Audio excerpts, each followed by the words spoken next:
The rain hadn't stopped for 3 days.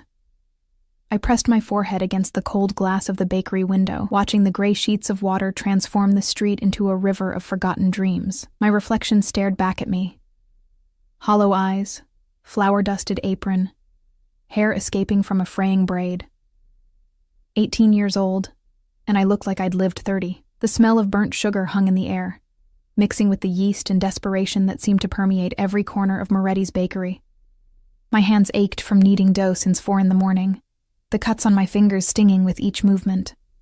Mrs. Moretti had been in a mood today, throwing pans and cursing in Italian when the ciabatta came out too dense. "Sophia!" Her shrill voice cut through my thoughts. "Table 7 needs service. Move." I grabbed the coffee pot with trembling hands, my stomach growling. I hadn't eaten since yesterday afternoon. Couldn't afford to. Not when every penny went toward the shoebox apartment I shared with my aunt, the apartment where she spent most days drowning in bottles, leaving me to cover rent, utilities, and her debts. Table 7 sat in the corner, partially hidden by the ancient espresso machine that wheezed like a dying animal. I approached with my eyes down, the way I'd learned to move through the world, invisible, unthreatening, forgettable. The cup shattered before I even saw him. My hands had been shaking worse than I thought. The porcelain exploded against the marble floor, coffee spreading like blood across the white tiles. I dropped to my knees immediately, my heart hammering, already calculating how much Mrs. Moretti would dock from my pay. "I'm so sorry. I'm so sorry," I whispered, gathering the shards with my bare hands. A piece sliced my palm, and I watched blood well up, mixing with the spilled coffee. "Stop." The voice froze me mid-motion.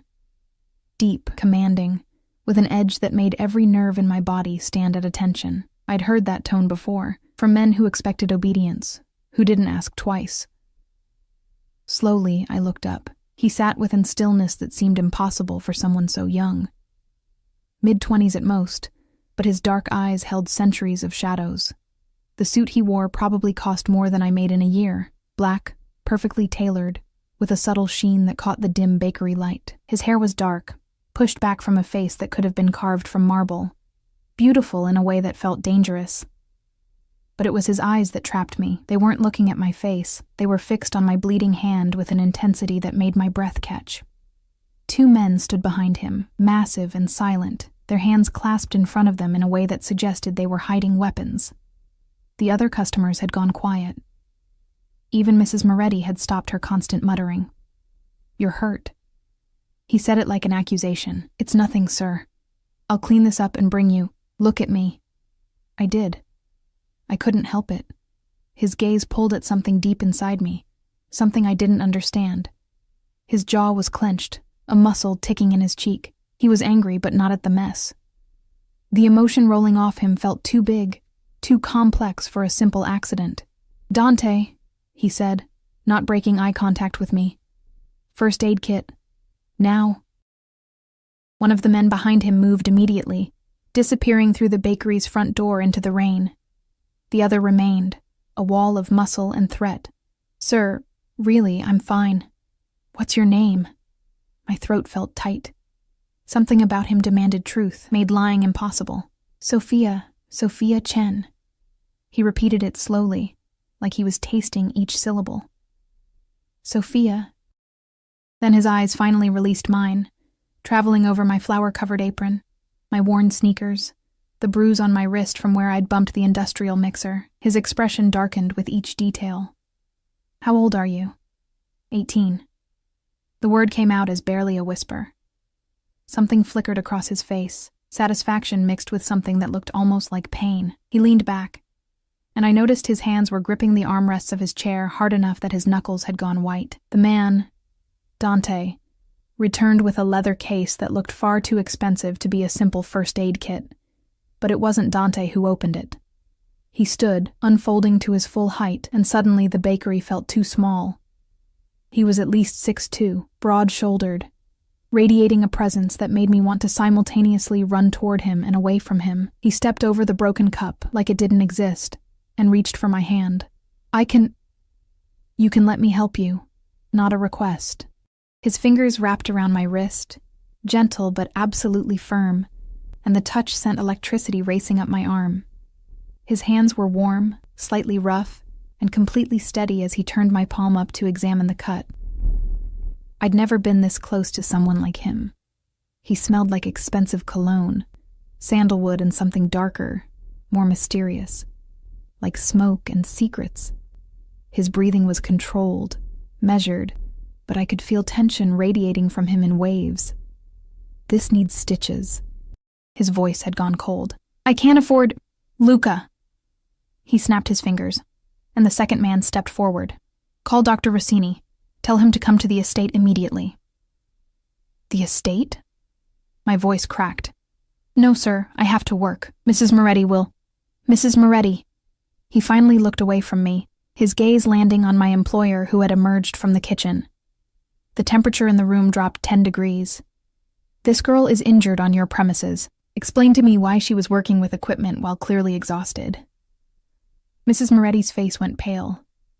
She opened her mouth, closed it, then tried again. "Mr. Caruso. I didn't realize— Caruso." The name hit me like a physical blow. Everyone in this city knew that name. The Caruso family didn't just run businesses. They ran everything. Politics, police, entire neighborhoods. They were the kind of power that made governments nervous. And I'd just bled on one of them. "How much does she owe you?" he asked Mrs. Moretti, still holding my hand like it was something precious. "Nothing. She owes nothing. In fact, her pay—" "I'm not asking about her pay. I'm asking about her debt, her aunt's debt." The world tilted. How did he know about Aunt Marie's gambling debts? About the loan sharks who showed up monthly, taking whatever we had? Mrs. Moretti's eyes darted to me, then back to him. "I don't know what you— Dante." He didn't raise his voice, but the man behind him pulled out a phone and began typing with disturbing efficiency. "Find out exactly what the Chen family owes, and to whom. I want names and amounts within the hour. No." The word burst from me before I could stop it. "Please, you don't understand. Those men, if you interfere—" He finally looked back at me, and the intensity in his gaze nearly knocked me backward. "Those men work for me, Sophia. Everything in this city works for me." The first aid kit lay forgotten on the table. He was still holding my hand, his thumb now brushing across my knuckles in a gesture that felt almost unconscious, possessive. "I don't understand," I managed to say. "You will." He pulled a pristine white handkerchief from his pocket and wrapped it around my bleeding palm, with surprising gentleness. "You're coming with me." "I can't. My shift is over." He turned to Mrs. Moretti. "She no longer works here. You'll prepare her final check with 2 months' severance and have it ready within the hour, or I'll have the health department here by lunch. Am I clear?" Mrs. Moretti nodded frantically. Panic clawed at my chest. I needed this job. Needed the money, the routine, the invisibility it provided. "Please, Mr. Caruso, I need to work. If you're trying to help, I appreciate it, but—" "I'm not trying to help." His hand slid from my wrist to my elbow, steadying me as I tried to stand. "I'm telling you what's going to happen. You're going to come with me to get that hand properly treated. Then we're going to discuss the terms of your employment with me." "Employment? Did you think I would let you go back to this?" He gestured around the dingy bakery with something close to disgust. "Working yourself to exhaustion for pennies, bleeding and apologizing for existing?" The other customers were staring now, whispering behind their hands. One of them had a phone out, probably already spreading the news that a Caruso had walked into Moretti's and left with the bakery girl. "I don't even know you," I whispered. Something like pain flashed across his face again, so quick I almost missed it. "No," he said softly. "You don't. But I know you, Sophia. I've always known you." Before I could process that bizarre statement, he was guiding me toward the door, his hand still on my elbow. The 2 men fell into formation around us. One ahead, one behind. Protection or prison, I couldn't tell which. The rain hit my face as we stepped outside, but I barely felt it. A black SUV idled at the curb, sleek and menacing. Windows tinted so dark they looked like pools of oil. The door was already open, and I could see leather seats and the interior that smelled like luxury. "Please." I tried one more time. "I don't understand what's happening." He helped me into the vehicle with a hand on my lower back. the touch burning through my thin uniform. Then he slid in beside me, close enough that I could feel the heat radiating from his body. The door closed with a heavy thunk that sounded like finality. You don't need to understand yet. The SUV began to move, and I watched the bakery disappear behind sheets of rain. All you need to know is that you're safe now. You'll never have to worry about money again. Never have to apologize for taking up space. Never have to bleed alone in some filthy bakery. But why? My voice broke. Why would you do this for a stranger? He turned to face me fully, and in the dim interior of the vehicle, his features looked almost inhuman, too perfect, too intense, carved from shadows and obsession. His hand came up, fingers brushing my cheek so gently it felt like a prayer. Because, he said, each word heavy with meaning I couldn't decipher, you were never a stranger to me, Sophia. You were always mine. You just didn't know it yet. The city blurred past the windows, rain making everything look like a watercolor painting washing away, and as his thumb traced the line of my jaw with devastating gentleness, I realized that whatever had just begun in that bakery, whatever agreement I'd walked into without agreeing to anything, there would be no walking away from it. From him. The SUV turned onto a private road I'd never seen before, heading toward a part of the city where people like me didn't belong. And Alessandro Caruso watched me with eyes that held secrets, obsession, and something that looked dangerously close to devotion. I was terrified. But more terrifying was the small, desperate part of me that felt, for the first time in years, like maybe I was going home. The estate emerged from the rain like something out of a dark fairy tale. Wrought iron gates swung open automatically as we approached, revealing a driveway lined with ancient oak trees that seemed to whisper warnings. The mansion itself was a sprawling testament to old money and older power. 3 stories of stone and glass, with columns that reached toward the weeping sky like prayers or threats. Lights glowed in tall windows, warm and inviting, which somehow made everything feel more ominous. My breathing had gone shallow. The handkerchief around my hand was soaked through with blood now, a crimson bloom against the white fabric. Alessandro, I couldn't think of him as Mr. Caruso anymore, not after the way he'd touched my face. Hadn't said another word during the drive, but his presence beside me felt like a living thing, aware and watchful. The SUV stopped beneath a covered portico. Before I could reach for the door handle, Dante had it open, offering his hand. I took it carefully, my legs shaking as I stepped out into air that smelled like rain and roses. This way, Miss Chen. Dante's voice was surprisingly gentle for someone built like a tank. Alessandro appeared at my other side, his hand finding the small of my back again. That proprietary touch that made my skin burn even through my uniform. The doctor is already here, he said, guiding me up marble steps that probably cost more than my entire apartment building. The entrance hall stole what little breath I had left. Crystal chandeliers hung from a ceiling painted with Renaissance-style frescoes. A grand staircase curved upward, carpeted in deep burgundy. Everything gleamed. The floors, the mirrors, the small fortune in artwork lining the walls. This wasn't just wealth, this was dynasty. Alessandro! A woman's voice echoed from above, sharp with concern. I looked up to see an elegant figure descending the stairs, her silver hair swept into a perfect chignon, wearing a silk dress that probably required a staff to maintain. Despite her age, maybe early 60s, she moved with grace that spoke of ballet training and breeding. Mama. Alessandro's tone shifted, becoming almost careful. This isn't a good time, so I've heard.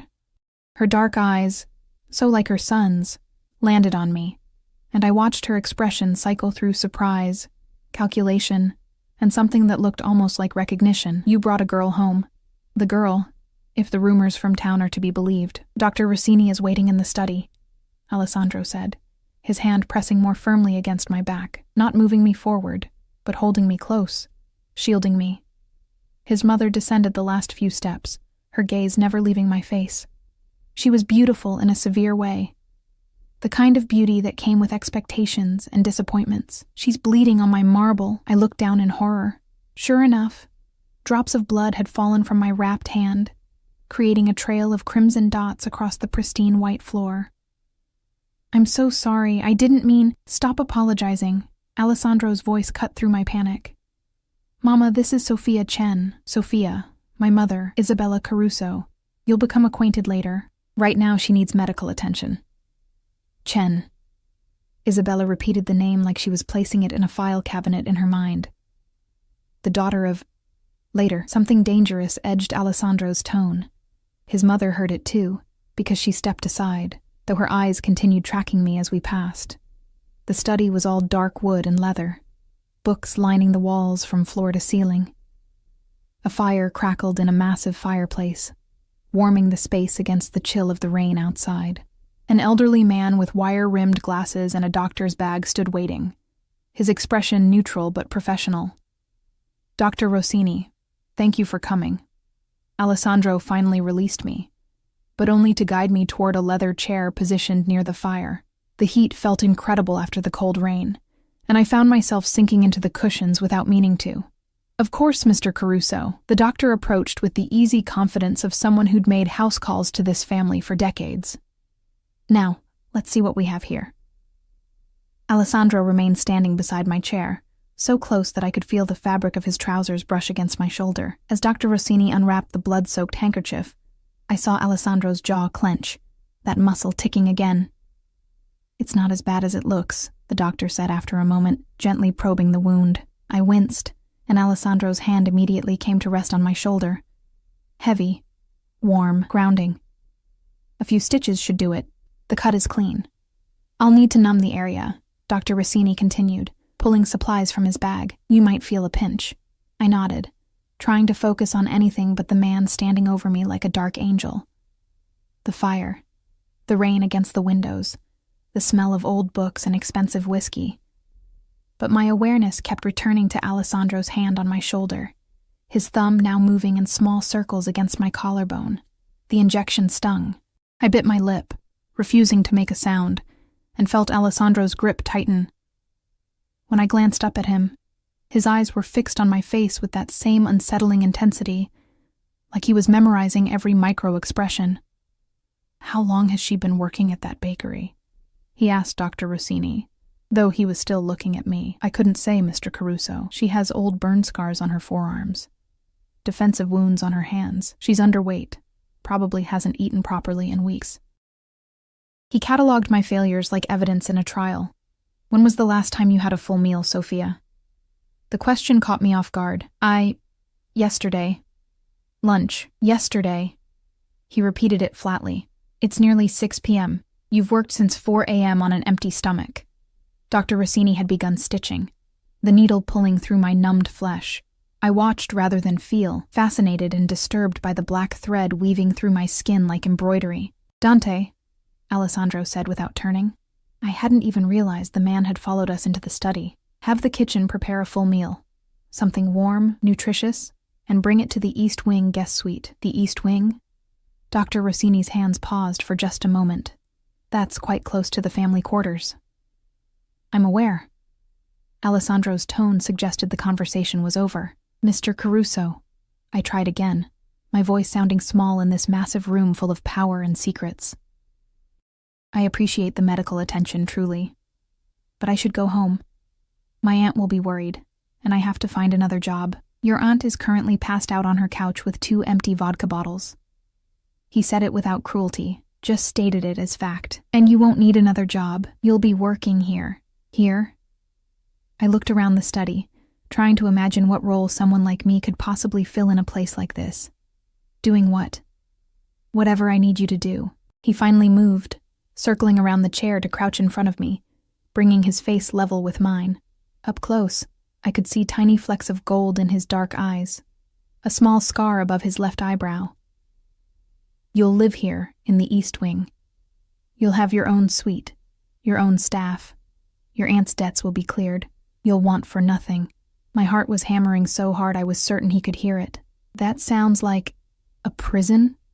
His lips curved into something that wasn't quite a smile. Or salvation. All done, Dr. Rossini announced, stepping back to admire his work. 5 neat stitches crossed my palm, the thread dark against my pale skin. He wrapped my hand in proper gauze, his movements practiced and efficient. Keep it clean and dry. I'll return in a week to remove the stitches. Thank you, doctor. Alessandro stood in one fluid motion, and I immediately felt the loss of his proximity like a physical thing. He walked the doctor to the door, their voices dropping to a murmur I couldn't quite catch. Alone for the first time since the bakery, I tried to process everything. The mansion, the staff, the wealth that permeated every surface, and Alessandro Caruso, who looked at me like I was something rare and precious, something he'd been searching for and finally found. You were always mine. You just didn't know it yet. What did that mean? How could I belong to someone I'd never met? The door closed behind Dr. Rossini, and Alessandro returned, moving with that predatory grace that made him seem more dangerous than the armed men who followed him. He stopped at a side table, pouring amber liquid from a crystal decanter into 2 glasses. "I don't drink," I said as he approached with both glasses. "It's brandy. It'll help with the shock." He pressed one into my good hand, then sat in the chair across from me, close enough that our knees almost touched. "Drink, Sophia." I took a small sip, and the liquid burned down my throat, warming everything it touched. He watched me over the rim of his own glass, and I realized he hadn't drunk any yet. He was waiting, making sure I was comfortable first. "Why are you doing this?"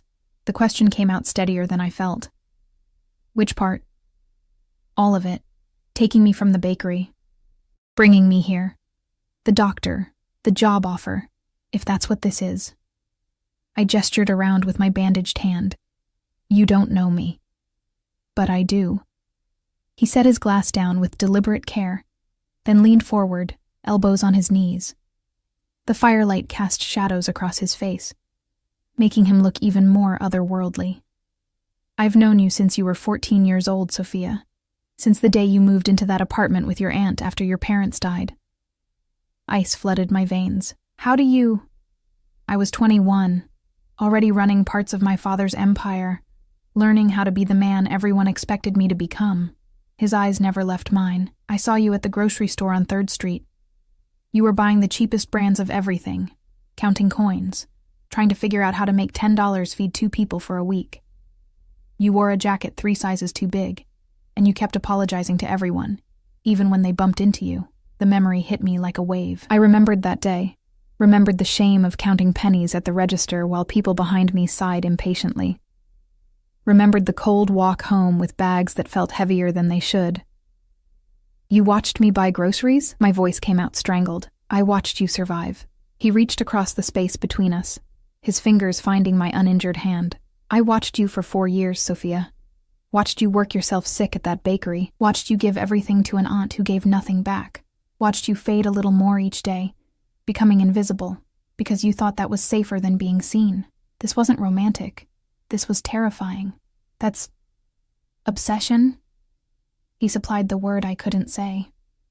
"Yes, it is. I'm not going to lie to you and pretend this is anything other than what it is. I've been obsessed with you since the moment I saw you trying to be brave in that grocery store, counting out pennies with shaking hands. You're insane." But I didn't pull my hand away from his. "Probably." His thumb traced across my knuckles, the same gesture from the bakery. "But you're here now, 18, finally legal, finally mine to protect the way I've wanted to for 4 years. The implications crashed over me. You waited for me to turn 18. I waited for you to be old enough that no one could question my claim."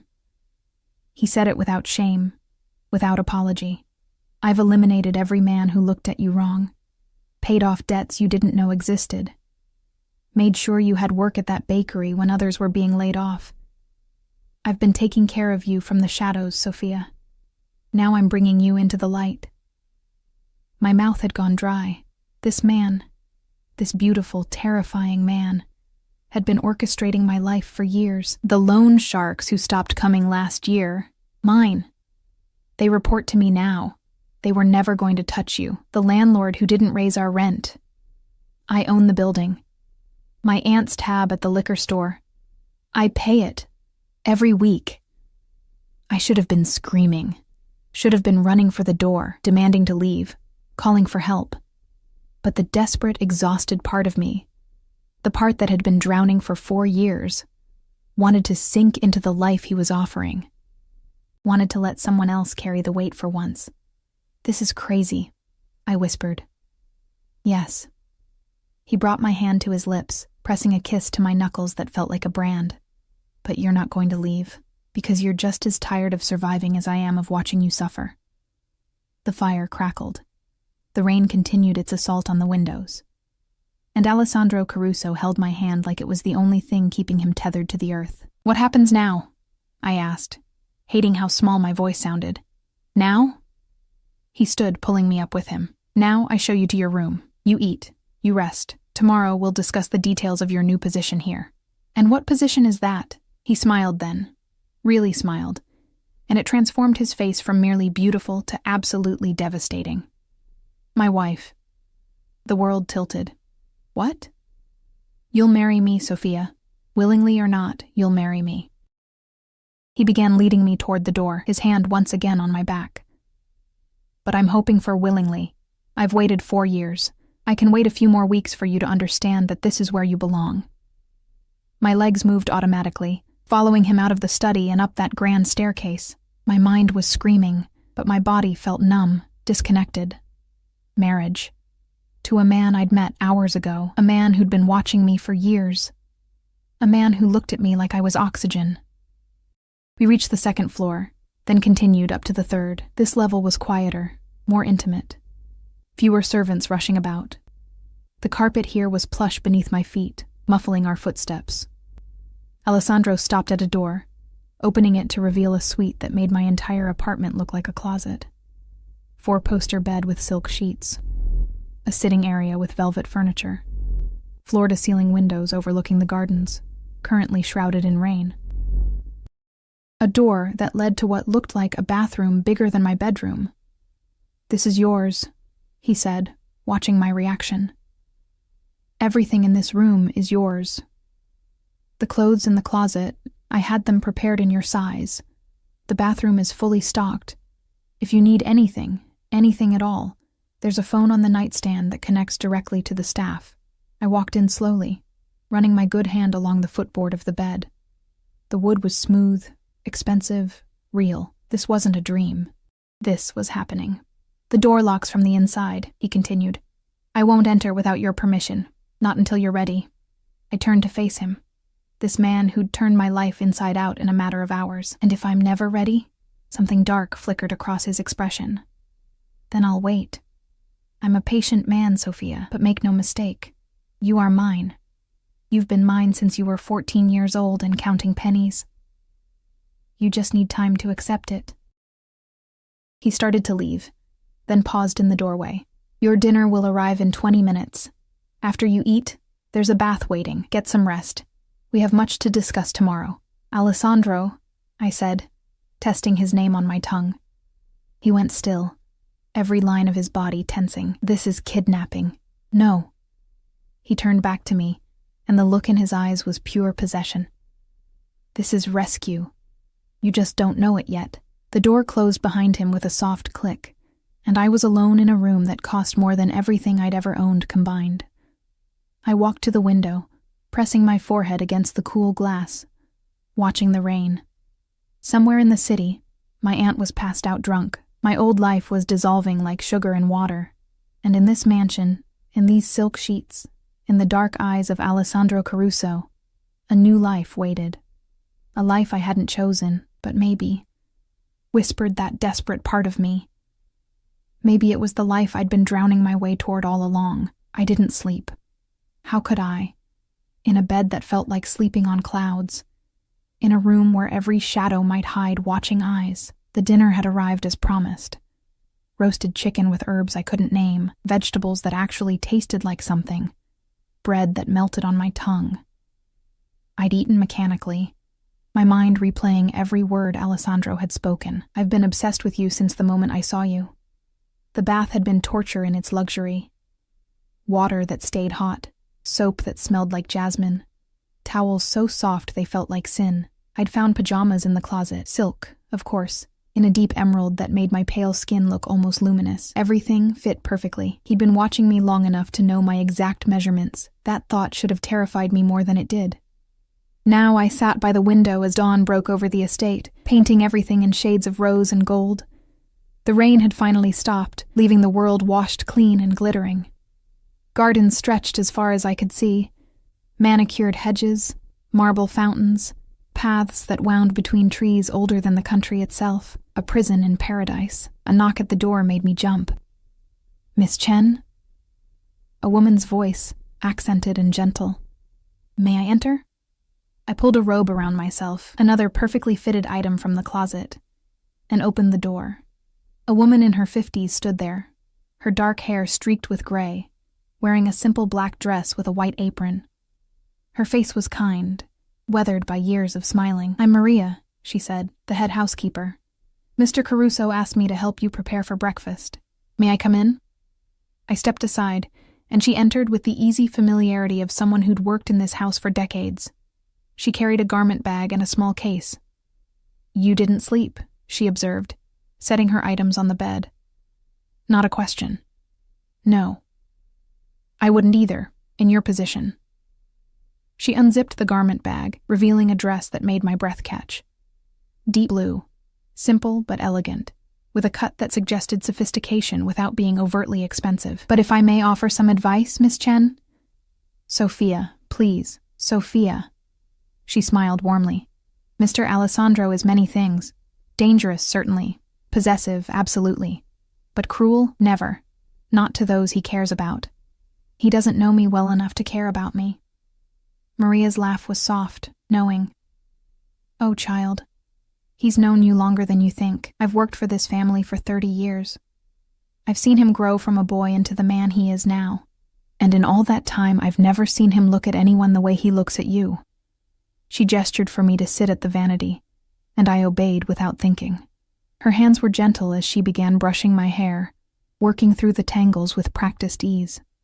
"4 years ago," Maria continued, "he came home one night and told his father he'd found the woman he was going to marry. His father laughed, said Alessandro was too young to know what he wanted. But Alessandro just smiled and said, 'She doesn't know I exist yet, but she will, when the time is right.' My reflection stared back at me from the mirror, pale and wide-eyed. That's not romantic. That's the way men like Alessandro love," Maria finished, "completely. Absolutely. Without compromise." She began pinning my hair up in a style that was elegant but not fussy. "His father was the same way with his mother. Saw her at a charity gala, decided she was his, and moved heaven and earth to make it happen." "Did she have a choice?" Maria's hands paused. "We always have choices, Sophia.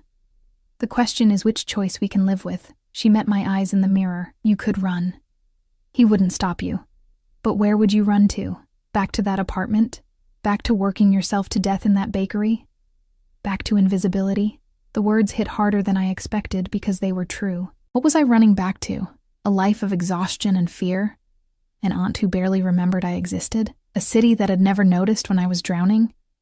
"He's offering you everything," Maria said softly. "Protection, security, a place and a family. Yes, it comes with conditions. Yes, he's possessive and overwhelming. But ask yourself, has anyone else ever cared enough to even see you suffering?" Tears burned behind my eyes, but I blinked them back. I wouldn't cry. Not now. Maria finished with my hair and helped me into the dress. It fit like it had been made for me, probably had been. When I looked in the full-length mirror, I barely recognized myself. I looked like someone who belonged in a place like this. "Breakfast is served in the morning room at 8, Maria said, gathering her things. "Mr. Alessandro is waiting for you." The morning room was on the second floor, overlooking the gardens. Sunlight streamed through tall windows, making everything glow. A table was set with china so delicate it looked like it might shatter if I breathed too hard. Fresh flowers, roses, lilies, perfumed the air. Alessandro stood by the windows, dressed in dark slacks and a white shirt, sleeves rolled to his elbows. The casual look somehow made him more dangerous, more real. When he heard me enter, he turned, and I watched his expression shift from neutral to something I couldn't name. "Sophia." He breathed my name like a prayer. "You look beautiful." Maria helped. I hovered near the doorway, uncertain. "Come. Sit." He pulled out a chair for me, and I approached carefully, aware of how close he stood, how his hand barely brushed my shoulder as I sat. "Did you sleep at all?" "No." Lying to him felt impossible. He took the seat across from me, close enough that I could see the shadows under his own eyes. "Neither did I. I kept thinking about you up there, in that room. Probably planning escape routes and questioning my sanity." "Are you sane?" The question escaped before I could stop it. His laugh was dark, genuine. "Probably not. Not where you're concerned." He poured coffee for both of us, added cream to mine without asking, because of course he knew how I took it. "But insanity aside, we need to discuss the practical aspects of this arrangement." I wrapped my hands around the warm cup, needing something to hold on to. "You mean my forced marriage to a stranger?" "I prefer to think of it as an arranged marriage, like they do in other cultures." He picked up his own cup, watching me over the rim, with the added benefit that I'm deeply, irrevocably in love with you. The coffee burned my tongue. "You don't love me. You're obsessed with me. There's a difference." "Is there?" He set his cup down, leaning forward. "I know you take your coffee with 2 creams and 1 sugar. I know you hate the smell of cigarette smoke, because it reminds you of your father. I know you cry silently, without sound, because you learned early that no one comes when you make noise. I know you have a scar on your left knee from when you fell off a bike at age 7. I know your favorite color is green, like the forest you used to visit with your parents before they died. I know you read romance novels from the library because they let you escape into worlds where people are saved. Tell me, Sophia, is that obsession or love?" Every word was a knife, cutting through my defenses, because he was right. He knew me, actually knew me, in ways no one else ever had. "It's both," I whispered, "and that's what makes it terrifying." "Good." He leaned back, seeming satisfied. "Fear means you're taking this seriously." A woman entered with covered dishes, setting them on the table with practiced efficiency. She didn't look at either of us, just served and disappeared. The food was incredible. Eggs, pastries, fresh fruit, bacon cooked perfectly crisp. My stomach growled despite everything. "Eat," Alessandro said, filling both our plates. "You need your strength for today." "What's happening today?" "Several things." He began eating, his movements elegant even in something as simple as cutting eggs. "First, we're going to your apartment to collect anything you want to keep. Then we're visiting your aunt to explain the situation. After that, we have an appointment with my lawyer to discuss the marriage contract." Marriage contract. I pushed eggs around my plate, like a business arrangement. "Every marriage is a business arrangement, Sophia. I'm just honest about it." He took a sip of coffee. "You'll have your own accounts, your own money. You'll want for nothing. In exchange, you'll live here as my wife, attend events with me and be faithful. That's all I ask." "That's all?" Hysteria bubbled in my chest. "Faithfulness to a man I don't love." "Yet." His eyes locked onto mine. "You don't love me yet, but you will. I'm patient, remember? And if I refuse? If I say no to all of this?" He went very still, and suddenly I could see the dangerous man beneath the civilized exterior. "Then I'll be very disappointed, but I won't force you into anything, Sophia. The choice is yours. You can walk out that door right now. I'll have Dante drive you anywhere you want to go. Your aunt's debts will still be cleared. You'll receive a substantial sum of money to start fresh somewhere else." Hope sparked. "Really?" "Really." But his smile was sharp. "Of course, you'll spend the rest of your life looking over your shoulder, wondering if I'm watching. Because I will be. I'll know every job you take, every person you meet, every breath you draw. You'll never be free of me, Sophia. The only question is whether you want me in the shadows or by your side." The hope guttered and died. This wasn't a choice. It was an inevitability. "You're a monster," I said softly. "Yes." He didn't deny it. "But I'm a monster who will burn the world down before I let anyone hurt you. Can you say the same about anyone else in your life?" I couldn't. That was the terrible truth. No one had ever cared enough to protect me, to see me, to want me with this kind of intensity. It was twisted and wrong and completely insane. But it was also the first time in 4 years that I didn't feel alone. "I need time," I finally said, "to think, to process all of this." Of course. He stood, coming around the table to offer his hand. Take all the time you need, but while you're thinking, let me show you what your life could be like. I took his hand. What choice did I have? And let him pull me to my feet. We were standing too close, his chest almost brushing mine, his dark eyes searching my face like he was trying to read my soul. I'm going to court you, he said softly. Properly. The way I should have done if circumstances were different. I'm going to make you fall in love with me, Sophia. And when you finally say yes to marrying me, it will be because you can't imagine saying anything else. You're very confident. I'm very determined. His hand came up, fingers tracing my jawline with devastating gentleness. There's a difference. A knock at the door interrupted us.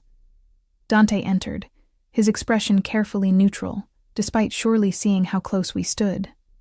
Sir, the car is ready, and your mother requests a word before you leave. Alessandro's jaw tightened. Tell her I'm busy. She was quite insistent, sir. A sigh. Fine. Sophia, wait here. I'll just be a moment. He left, and I sagged against the table, my legs suddenly weak. This was my life now. Breakfast in morning rooms, staff who materialized and disappeared like ghosts, a man who watched me with eyes that held obsession and devotion in equal measure. Through the windows, I could see the gardens in full daylight. There was a maze made of hedges, fountains with stone angels, benches positioned in perfect spots for reading or contemplation. It was beautiful. A gilded cage was still a cage, but at least this one came with roses. He really does care for you, you know. I spun around. Isabella Caruso stood in the doorway, elegant in a cream pantsuit, her hair perfect despite the early hour.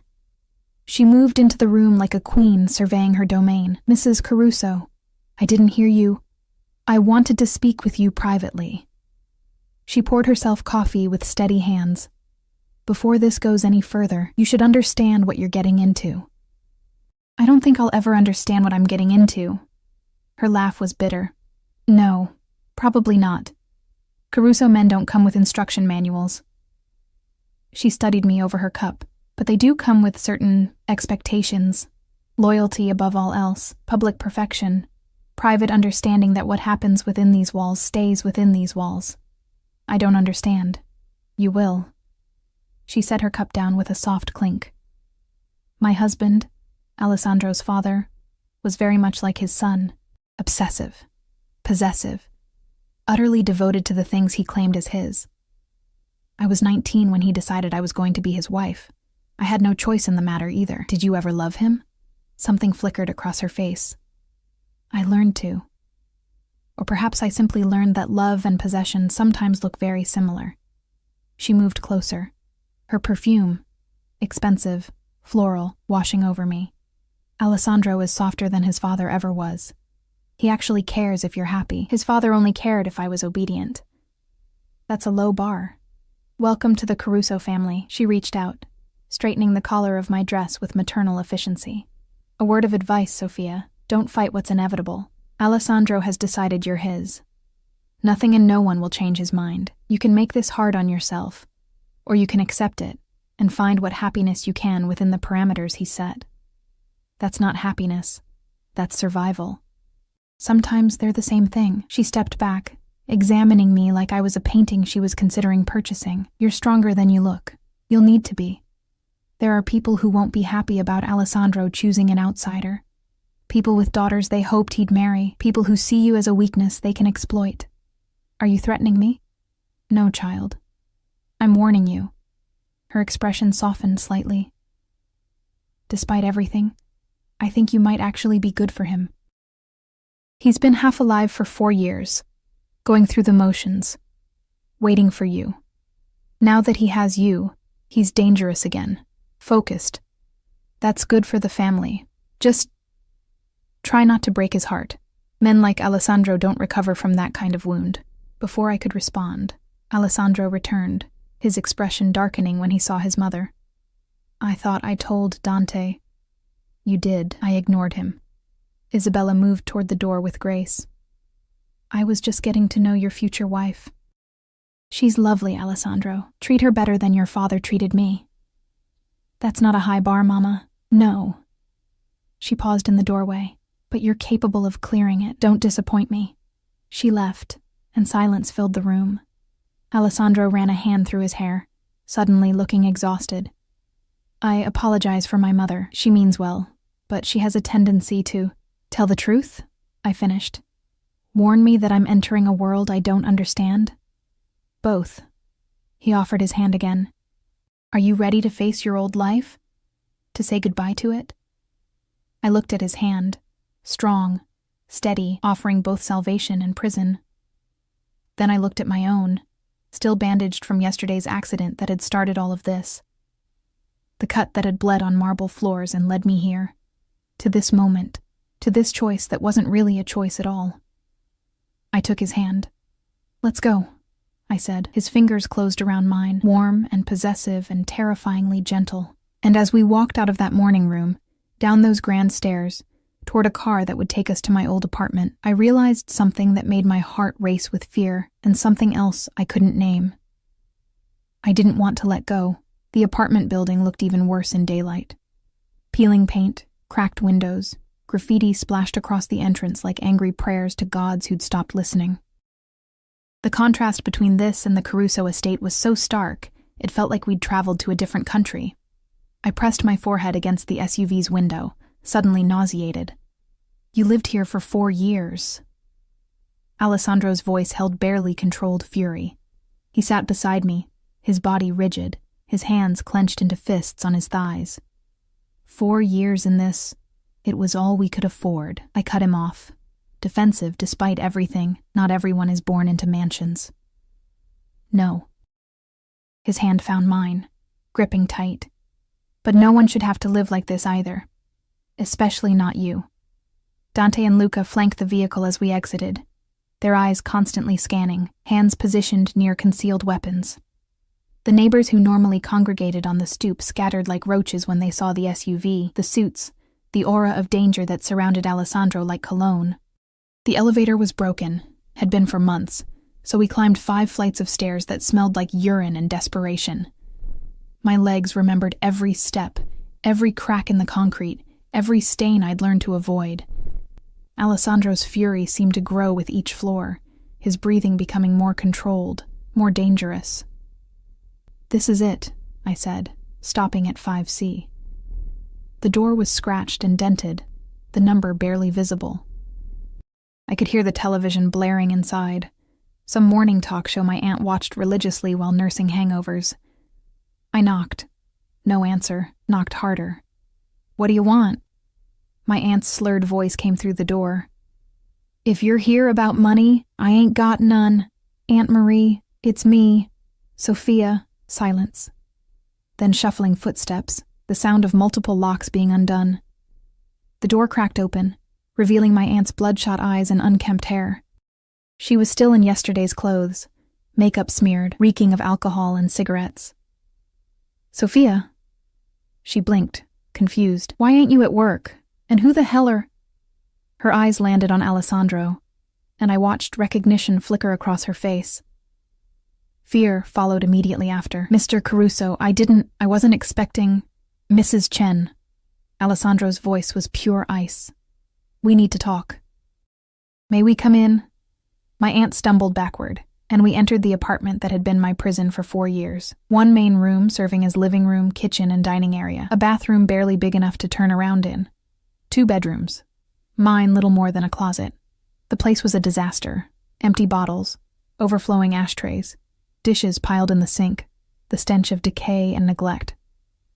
I watched Alessandro take it all in, saw his jaw clench harder with each detail. Dante and Luca positioned themselves by the door, blocking any escape.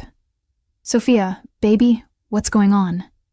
My aunt's voice had taken on the wheedling tone she used when she wanted something. "Did something happen at the bakery?"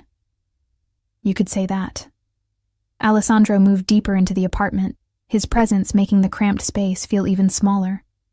He picked up an empty vodka bottle, examined it, set it down with deliberate care. "Tell me, Mrs. Chen, when was the last time you provided for your niece?" "I don't know what you... When was the last time you bought groceries? Paid a bill? Cooked a meal?"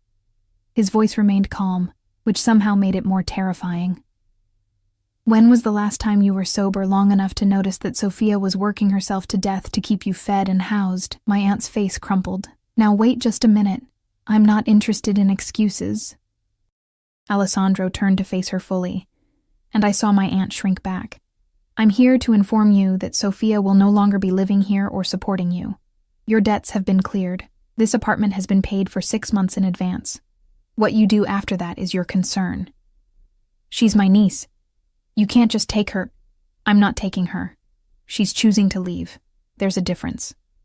His eyes found mine across the room. Tell her, Sophia. My throat felt tight. Despite everything, the drinking, the neglect, the emotional abandonment, she was still family. The only family I had left. Aunt Marie, I'm leaving. I'm going to work for Mr. Caruso. Work for him? Her laugh was ugly, knowing. That what we're calling it now? I've heard the stories about the Caruso men.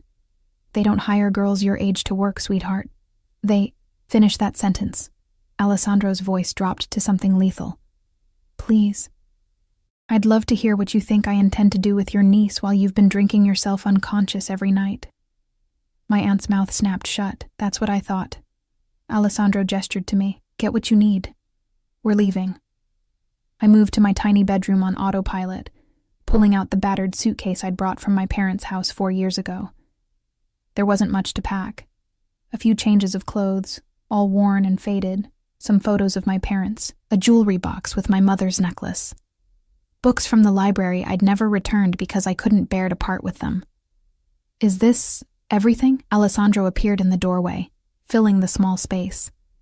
His eyes swept over my meager belongings, and something like pain crossed his face. 4 years and this is all you have? I didn't need much. No. He stepped closer, taking the suitcase from my hands. You just survived with as little as possible because you gave everything else to someone who didn't deserve it. She's all I had. Was all you had. His hand cupped my face, thumb brushing away a tear I hadn't realized had fallen. Now you have me, and I'm not going anywhere. We returned to the main room. My aunt sat hunched on the couch, crying, her makeup running in black streams down her face, manipulative tears designed to make me feel guilty, and they worked. At least a little. Sophia, please, she sobbed. Don't leave me alone. You're all I have left of your mother. Funny. Alessandro's voice was cold. She never seemed to remember that while you were drinking away Sophia's paychecks. I have a problem. I'm sick. You're selfish. He handed my suitcase to Dante. There's a difference. Sophia gave you 4 years of her life. You gave her nothing but more work and more worry. That ends now. I moved toward the door, my legs feeling like lead. This was it. The final severing of my old life. My aunt's sobs followed me, growing louder, more desperate. Sophia, Sophia, please, don't do this. Don't leave me. I stopped, my hand on the doorknob. Alessandro was beside me immediately, his presence solid and grounding. You don't owe her anything, he said quietly. Not guilt. Not explanations. Nothing. She's family. Family doesn't destroy you to save themselves. His hand covered mine on the doorknob. Come on. Let's go home. The word should have felt wrong, but as we descended those 5 flights of stairs, left that building that had never been anything but a cage, stepped into the SUV that smelled like leather and safety, I realized Alessandro was right. I was going home. I just hadn't known where home was until now. The drive back was silent. Alessandro held my hand the entire time. His grip firm but not painful, his thumb tracing patterns on my skin that felt like promises. Dante drove with practiced efficiency while Luca made quiet phone calls, arranging things in the background. When we pulled up to the estate, Isabella was waiting on the steps. She took one look at my face and dismissed Alessandro with a wave. I'll take her from here. You have that meeting with the Rossetti family. I can reschedule. You will not. Isabella's tone brooked no argument. Business doesn't stop because you've acquired a wife. Go. I'll look after her. Alessandro looked torn, his eyes searching mine. I'll be back by dinner. If you need anything, she'll be fine. Isabella was already guiding me up the steps. Go intimidate your business partners. Leave the girl to me. I watched him leave with reluctance written all over his face. Then Isabella led me inside. Not to my room, but to a sunny sitting room I hadn't seen before. Tea was already waiting, along with delicate pastries I couldn't imagine eating. "Sit," she commanded, and I obeyed. She poured tea with practiced grace, added sugar without asking, another thing they just knew about me, and pushed the cup into my hands. "That was harder than you expected," she observed. "I didn't think it would be easy, but you didn't think it would hurt." She sipped her own tea. "Leaving broken things behind always hurts, even when we know they were poison." We sat in silence for a moment. The room was beautiful. Cream walls, artwork that probably cost more than my aunt's apartment, windows overlooking the gardens where I could see gardeners working among the roses. "My son is obsessed with you," Isabella said finally. In case that wasn't obvious, it was obvious. "Good. Then you also know that obsession can be dangerous, for both of you." She set her cup down. "The Caruso men love fiercely. They also destroy completely. You need to understand which side of that you're on." "Which side was his father on? With you?" Her smile was sad. "Both. He loved me and destroyed me in equal measure. But I survived. And eventually I found my own power within this family." She leaned forward. "That's what you need to do, Sophia. Find your power. Don't just be Alessandro's wife. Be his equal. His partner. The only way to survive a Caruso is to match their intensity. I don't know how. You will." She stood, smoothing her skirt. "Now, we have work to do. You're meeting with the lawyer this afternoon, and you need to understand exactly what you're signing." The next few hours were a blur of legal terminology and contract clauses. The lawyer, Mr. Benedetti, was an elderly man with sharp eyes and a sharper mind. He explained the prenuptial agreement with clinical precision. "You'll have access to an account with $50,000 per month for personal expenses," he said, sliding papers across his desk. "The estate and all properties remain in the Caruso family trust. In the event of divorce—" "There won't be a divorce," Alessandro said from the doorway. I hadn't heard him return. He moved into the room like he owned it, which he probably did, and stood behind my chair, his hands coming to rest on my shoulders. "Continue." Mr. Benedetti cleared his throat. "In the unlikely event of divorce, Mrs. Caruso would receive a settlement of $5 million, plus the penthouse in the city. All other assets remain with the family. $5 million. More money than I could comprehend, for marrying a man I'd known for 2 days. However," Mr. Benedetti continued, "should Mrs. Caruso commit adultery, all financial agreements are void." "I would never—" I started. "I know." Alessandro's hands tightened on my shoulders. "But it's in the contract nonetheless. Standard for Caruso marriages. And for you?" I twisted to look up at him. "What happens if you commit adultery?" His expression darkened. "I wouldn't. The thought of another woman makes me physically ill. You're it for me, Sophia. There is no one else. There will never be anyone else." The intensity in his voice made my breath catch. Mr. Benedetti coughed uncomfortably and shuffled papers. "There's also the matter of the wedding itself," he said. "Mr. Caruso has requested a ceremony in 3 weeks. Is that agreeable to you, Miss Chen?" 3 weeks. 21 days until I became Sophia Caruso. Until this bizarre, overwhelming situation became permanent. My voice failed. Alessandro came around the chair, crouching in front of me so we were eye level. "I know it's fast. I know this is all happening too quickly. But I've waited 4 years, Sophia. I can't wait much longer." His hands found mine, cradling them gently. "Say yes. Let me give you everything. Let me protect you. Let me love you the way you deserve to be loved. You don't love me. You don't even know me. I know you bite your lip when you're nervous. I know you cry in the shower so no one can hear. I know you read the endings of books first because you can't handle suspense. I know you're terrified of thunderstorms because your parents died in a car accident during one. I know you, Sophia, better than anyone ever has." Tears streamed down my face. Everything he said was true. Every intimate detail. Every secret I thought I kept hidden. He'd been watching, learning, cataloging every piece of me. "This is insane," I whispered. "Yes. He kissed my knuckles, his lips warm against my skin. But it's also inevitable. So say yes. Stop fighting what we both know is going to happen anyway. I looked at Mr. Benedetti, at his carefully neutral expression. At the contract spread before me, pages of legal jargon that basically said I was agreeing to belong to Alessandro Caruso for the rest of my life. Then I looked back at Alessandro, at his dark eyes full of obsession and devotion, and something that might actually be love, twisted though it was. Yes, I heard myself say, I'll marry you. The smile that spread across his face was pure triumph. He stood, pulling me up with him, and before I could process what was happening, his mouth was on mine. The kiss was everything and nothing like I expected, gentle but demanding, asking and taking simultaneously. His hands framed my face like I was something precious, while his lips moved against mine with practiced skill that spoke of experience I didn't have.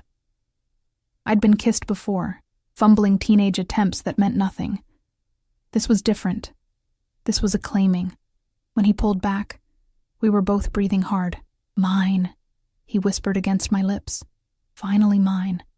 Mr. Benedetti cleared his throat again, louder this time. Shall we proceed with the signatures? The pen felt heavy in my hand. I stared at the dotted line, at the space where my signature would make all of this real, legal, binding.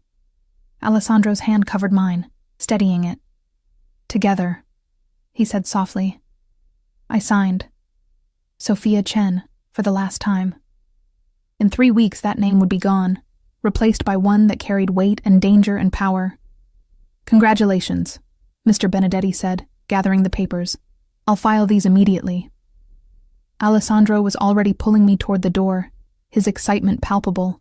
I want to show you something, he said, leading me through halls I hadn't explored yet, up another flight of stairs to the 4th floor. He opened a door to reveal a room that took my breath away, wall-to-wall windows overlooking the entire estate, bookshelves lining every available space, filled with leather-bound volumes and new paperbacks alike, a reading nook with cushions and blankets, a desk with fresh flowers. This is your library, he said, watching my reaction.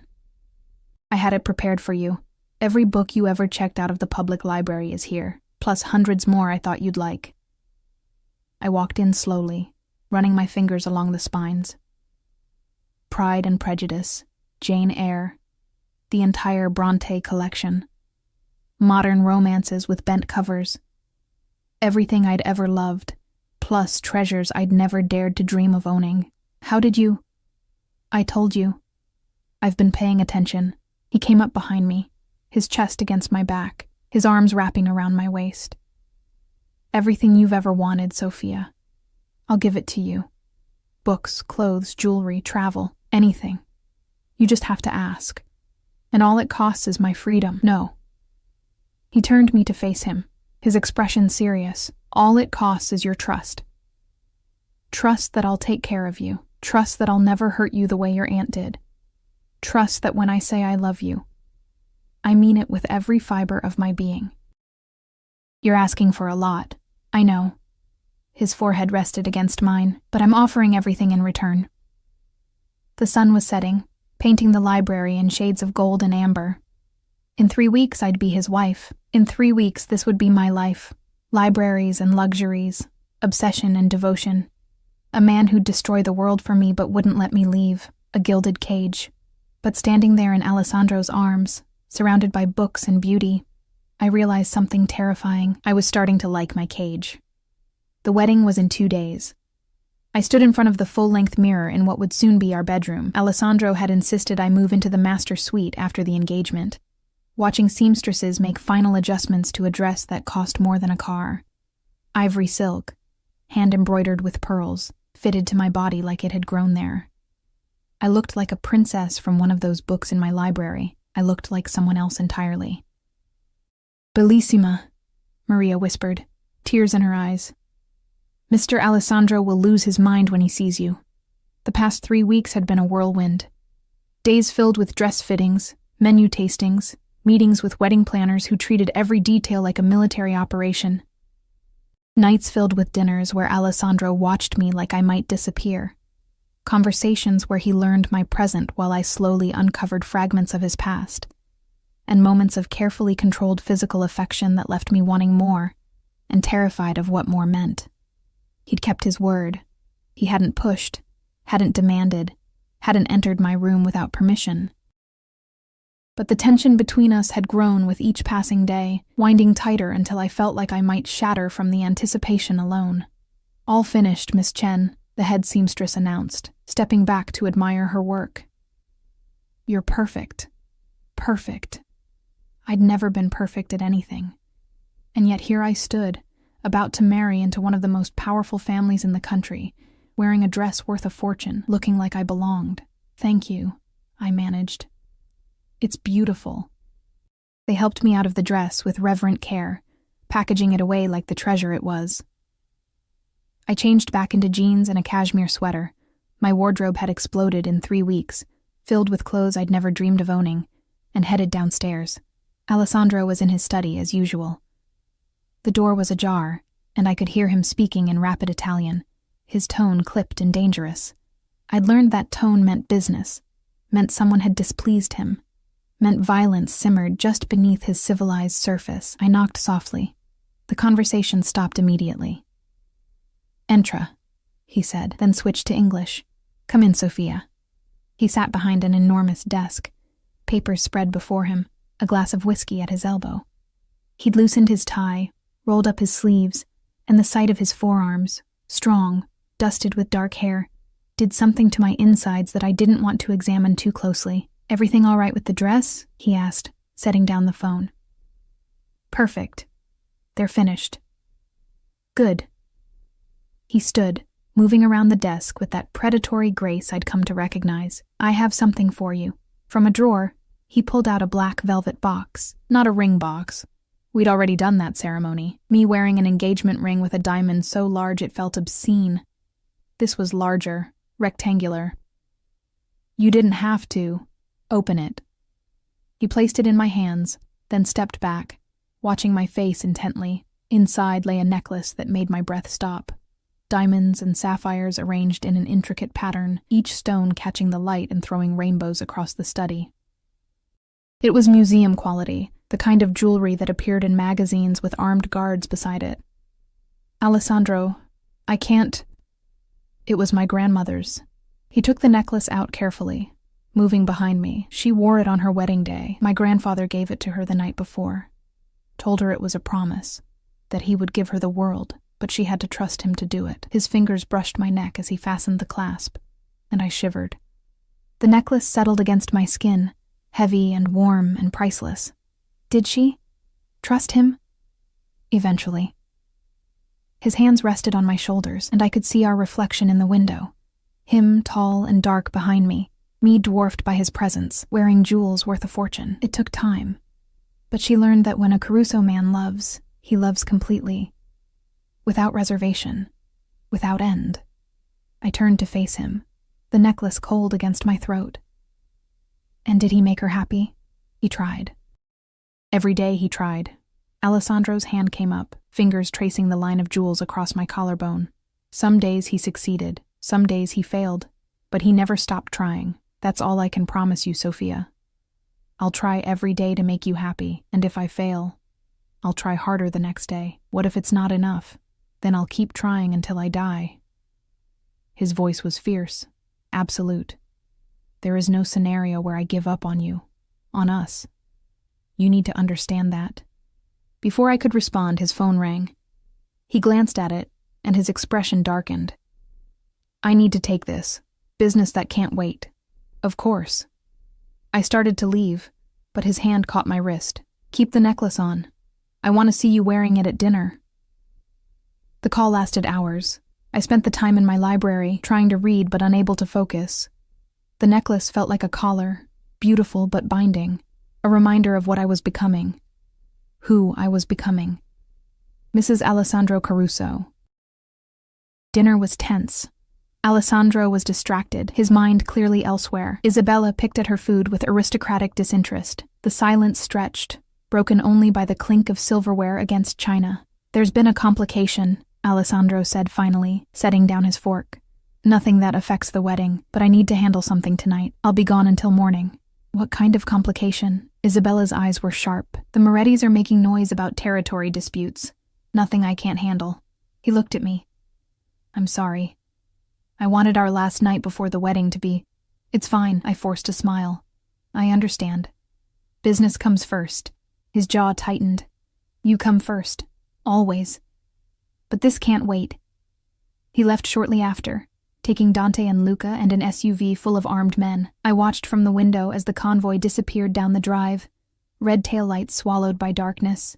You'll learn to hate those departures, Isabella said from behind me, never knowing if he'll come back, if this will be the night someone finally gets to him. You're very encouraging. I'm honest. She moved to stand beside me. My husband died in a business meeting gone wrong. 1 minute he was alive, negotiating a deal. The next, he was on the floor with a bullet in his chest. Alessandro was 23. He had to step into his father's position immediately. No time to grieve, no time to adjust. He became the man he is now because he had no other choice. I looked at her, seeing past the elegant exterior to the woman who'd survived losing her husband to violence. Do you regret it? Marrying into this family? Every day. Her smile was sad. And not at all. That's the paradox of loving a Caruso. They give you everything and take everything in equal measure. You just have to decide if what they give is worth what they take. She left me alone with that thought. I went to bed early, the necklace still around my throat, too afraid to take it off. Sleep came fitfully, filled with dreams of blood on marble floors, and Alessandro's eyes going cold and empty. A crash woke me. I sat up, heart pounding, disoriented. The clock read 3:47 a.m. Another crash, closer this time. Shouting. The sound of something breaking. I grabbed a robe and ran into the hallway. Staff members rushed past, their faces pale. Maria grabbed my arm as I started toward the stairs. Miss Chen, you should stay. Where's Alessandro? In the entrance hall. But you shouldn't. I was already running. The scene in the entrance hall stopped me cold.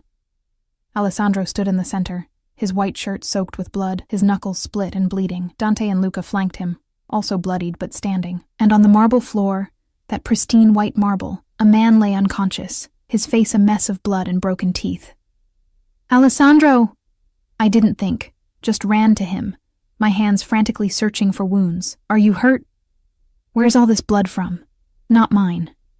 His voice was dead, flat. His. I looked down at the unconscious man, then back at Alessandro. His eyes were empty, cold.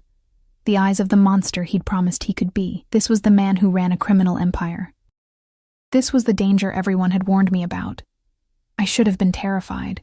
Instead, I pressed closer, my hands finding his face. Are you sure you're not hurt? Something shifted in his expression, warmth flooding back in. I'm fine, Bella. Just had to send a message. In our home? Isabella appeared on the stairs, surprisingly calm given the bleeding man on her floor. Alessandro, we have people for this. He needed to see my face when I made it clear. Alessandro's arm came around me, pulling me against his bloody shirt. The Morettis sent him to spy, to find weaknesses. He was taking photos of the house, of Sophia's window. Ice flooded my veins. My window? He won't be taking any more photos. Alessandro's voice was soft, deadly. Neither will anyone else who thinks they can threaten what's mine. Luca and Dante were already dragging the unconscious man toward the door. I didn't ask where they were taking him. Didn't want to know. You're shaking, Alessandro said, finally looking down at me. I'm sorry. You shouldn't have seen this. I'm not afraid of you. You should be. But his arms tightened around me. I'm a monster, Sophia. I do terrible things to protect what's mine. This?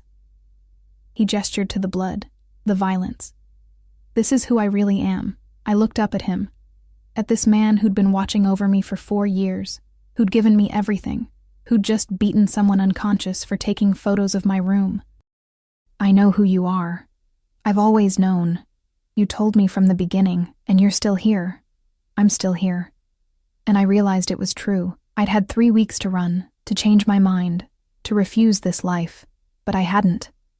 Because somewhere between the bakery and now, between obsession and devotion, I'd stopped seeing the cage and started seeing the man. Go upstairs, he said softly. Get cleaned up. I'll come to you when I'm done here. Your room or mine? His eyes flashed. Mine. It's time you got used to it. In 2 days, we'll be sharing it anyway. I should have argued.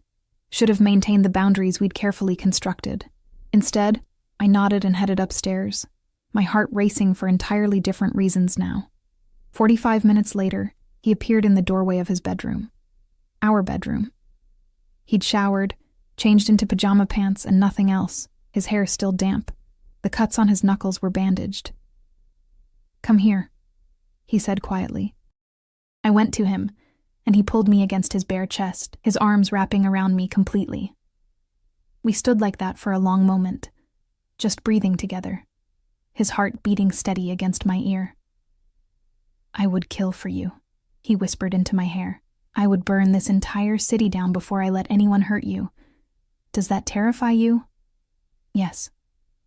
I pressed closer, but it also makes me feel safer than I've ever felt in my life. He pulled back to look at me, his hands framing my face. I love you. I know you don't love me yet, but I love you enough for both of us. I have since the moment I saw you counting pennies in that grocery store. I've loved you through every hard day, every tear, every moment you thought you were alone. You were never alone, Sophia. I was always there, watching, protecting, waiting. That should be creepy, but it's not. Not anymore. His thumb brushed my lower lip. Is it? No. The admission felt like surrender. It's not. Then say it. Say you'll marry me, not because you signed a contract, not because you have nowhere else to go. Say it because you want this. Want me. I looked at him. Really looked. Seeing past the danger and the obsession to the man beneath. The man who'd given me a library because he knew I loved books. Who cleared my aunt's debts without being asked. Who watched me eat at every meal to make sure I was taking care of myself. Who looked at me like I was the answer to a question he'd been asking his whole life. I'll marry you, I said clearly. Not because I have to, because I want to. Because somewhere in these 3 weeks I started falling in love with you too. The kiss was different this time, desperate, claiming, full of 3 weeks of restrained passion finally unleashed. He lifted me easily, and I wrapped my legs around his waist as he carried me to the bed.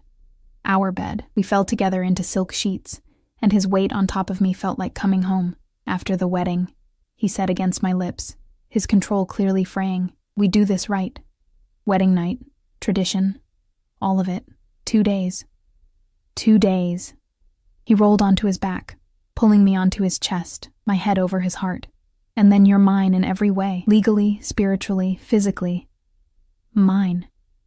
Yours, I agreed, and felt his arms tighten around me. We fell asleep like that, tangled together, 2 days away from forever. The wedding was perfect. The gardens had been transformed into something from a fairy tale, white roses everywhere, an arch dripping with flowers, chairs draped in silk. 300 guests, all dressed in their finest, all there to watch Alessandro Caruso claim his bride. I walked down the aisle alone, my choice, not his. I had no father to give me away. No family except an aunt who wasn't invited. But I didn't need anyone. I was giving myself, freely, to the man waiting at the altar. Alessandro looked devastating in his tuxedo. His eyes locked on me from the moment I appeared. I watched his throat work as I approached. Saw his hands clench at his sides like he was physically restraining himself from running to me. When I reached him, he whispered, "You're the most beautiful thing I've ever seen." The ceremony blurred. Words were spoken. Vows exchanged. Rings slipped onto fingers. And then the priest said, "You may kiss your bride." Alessandro pulled me close, one hand in my hair, the other on my lower back, and kissed me like he was drowning. And I was air. The crowd cheered, but I barely heard them. There was only him, only us, only this moment where everything changed. Mine, he breathed against my lips. Finally, completely mine. Yours, I agreed, always yours. The reception was elaborate, dancing, dinner, toasts that made me blush, and made Alessandro's eyes darken with promise. His hand never left mine, his body always positioned between me and the rest of the world, possessive, protective, perfect. As the sun set and fairy lights twinkled to life across the gardens, he pulled me close for a slow dance. His lips brushed my ear. Ready to leave? Where are we going? Nowhere. His smile was wicked. Just upstairs. I'm done sharing you with these people. We slipped away during a champagne toast, running through the mansion like teenagers, laughing as he chased me up the stairs. He caught me at the door to our bedroom, pressing me against it, his mouth finding mine in a kiss that promised everything. I love you, he said between kisses. I've loved you so long. Let me show you. Let me spend the rest of my life showing you. Yes, I gasped as he lifted me, carrying me over the threshold. Yes to everything. The door closed behind us, shutting out the world, and in the darkness broken only by moonlight, Alessandro Caruso made me his in every way that mattered, gently, thoroughly, worshipping every inch of skin like I was sacred. And I loved him with the intensity of someone who'd been drowning and finally learned to breathe. Later, wrapped in his arms, my head on his chest, listening to his heartbeat steady and sure, I realized something. The cage was gone. I wasn't trapped. I was home. What are you thinking? He murmured, his fingers tracing patterns on my bare back. That I was wrong. This isn't a prison. No? No, I pressed a kiss over his heart. It's salvation. You saved me, Alessandro. From my old life, from drowning, from disappearing. You saw me when I was invisible. You loved me when I was nothing. You made me real. His arms tightened. You were never nothing. You were everything. You just needed someone to show you. We fell asleep like that, two people who'd found each other against impossible odds. Obsession turned to devotion. Possession turned to love. And in the morning, we'd wake up to a life neither of us had chosen, but both of us wanted. The rain had stopped weeks ago, but finally, standing in Alessandro's arms, wearing his ring and his name and his love, I understood what it meant to be dry, to be warm, to be home. Epilogue. 6 months later, I sat in my library, the winter sun streaming through the windows, a book open on my lap. Downstairs, I could hear Alessandro conducting business, his voice carrying up through the halls. We'd settled into a rhythm, mornings apart, focused on our separate worlds, afternoons together, evenings wrapped in each other. The nightmares had stopped. My aunt had checked herself into rehab, using money Alessandro provided without my asking. And I'd discovered I liked being Mrs. Caruso more than I'd ever imagined. The door opened, and Alessandro appeared, immediately crossing to me. It was our ritual. He couldn't go more than a few hours without touching me, as if reassuring himself I was real. Hello, husband. I smiled as he bent to kiss me. Hello, wife. He settled beside me, pulling my feet into his lap. What are you reading? Jane Eyre. Again. The one where the crazy wife is locked in the attic? His smile was teasing. Any similarities to your own life? Only that I married a brooding, obsessive man who'd burned down his house before losing me. Fair point. His hands massaged my feet absently. I have a question. Yes? Are you happy? I set the book aside, giving him my full attention. You ask me that every week, and I'll keep asking until I'm confident in your answer. I'm happy, Alessandro. I cupped his face, making sure he saw the truth in my eyes. I'm more than happy. I'm loved. I'm protected. I'm home. You gave me everything I didn't know I needed. Good. But his eyes still held shadows. Because if you ever wanted to leave, I know, you'd let me go. I'd learned this about him in 6 months of marriage. For all his possessiveness, all his obsessive devotion, he loved me enough to destroy himself if it meant my happiness. But I'm not leaving. This is where I belong, with you. In this life we built together, even though I'm a monster, especially because you're my monster. I moved to straddle his lap, and his hands immediately went to my waist. You're terrible and obsessive and would probably kill anyone who looked at me wrong. I would, he confirmed. But you're also gentle with me. Patient. kind. You've never raised your voice to me, never made me feel small, never made me regret saying yes to this insane arrangement. It was pretty insane, he admitted. It was perfect. I kissed him softly. We were perfect. We are perfect. Stop asking if I'm happy and just trust that I am. His forehead rested against mine. I don't deserve you. Good thing I don't care about deserve. I care about want, and I want you. Today, tomorrow, forever, forever, he repeated, like a vow I can work with forever. Outside, snow began to fall, transforming the gardens into a winter wonderland. Inside, in my library with my husband, I felt warmth that had nothing to do with the fireplace and everything to do with the man holding me. I'd been drowning in that bakery, bleeding and invisible and dying by inches. Alessandro Caruso had pulled me from those depths, given me air, given me life, given me a love so consuming it bordered on madness, and I'd learned something important. Sometimes obsession and devotion were the same thing. Sometimes possession was just another word for home.